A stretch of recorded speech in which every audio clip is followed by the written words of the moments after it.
মোথাবাড়িতে বামপন্থীদের সহযোগিতায় আইএসএফ প্রার্থী জিতছে, হারছে তৃণমূল। তাই বিজেপির কথায় তৃণমূল মোথাবাড়ির আইএসএফ প্রার্থী মোহাম্মদ শাহজাহান আলীকে মিথ্যা মামলায় ফাঁসিয়ে জেলে রেখেছেন। শুক্রবার মালদার মোথাবাড়ি গিয়ে মোথাবাড়ি কাণ্ডে আইএসএফ প্রার্থী মোহাম্মদ শাহজাহান আলীকে পুলিশের গ্রেপ্তার প্রসঙ্গে এমনটাই অভিযোগ করলেন আইএসএফ এর চেয়ারম্যান ভাইজান নৌশাদ সিদ্দিকী।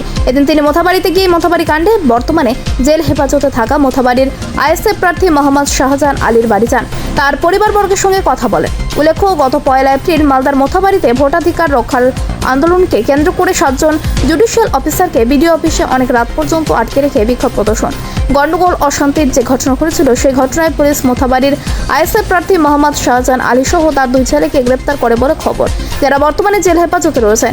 তাই এই ঘটনার পরিপ্রেক্ষিতে ধৃত দলীয় প্রার্থীর পরিবারের সঙ্গে দেখা করতে শুক্রবার মোথাবাড়িতে যান আইএসএফ এর চেয়ারম্যান ভাইজান নৌশাদ সিদ্দিকী।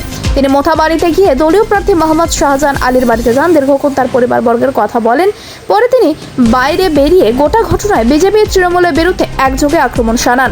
তিনি অভিযোগ করে বলেন, মোথাবাড়ির আইএসএফ প্রার্থী কোনো রকম গন্ডগোল জড়িত ছিল না, কিন্তু তিনি মোথাবাড়িতে জিততে চলেছেন, তৃণমূল হারতে বসেছে।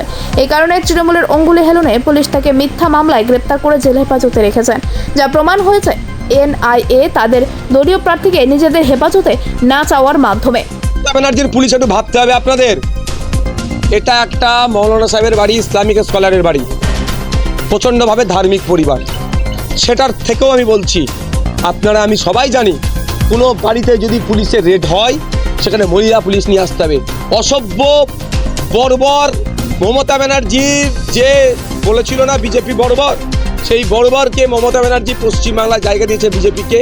বিজেপির কথা শুনে রাতের অন্ধকারে মৌলানা সাহেবের বাড়িতে ভাঙচুর চালিয়েছে। শুধু নয়, কোনো মহিলা পুলিশ ছাড়াই, যেখানে তাদের বাড়িতে একাধিক মহিলা সদস্য থাকার পরেও সেখানে নিয়ে গেছে একটা অন্যায়, বাড়ি ভাঙচুর করে। এখন দ্বিতীয়ত যেটা হচ্ছে, সম্পূর্ণ রাজনৈতিক ষড়যন্ত্রের শিকার। আপনারা জানেন, গতকালকে এনআইএর কোর্টে পড়িয়েছিল।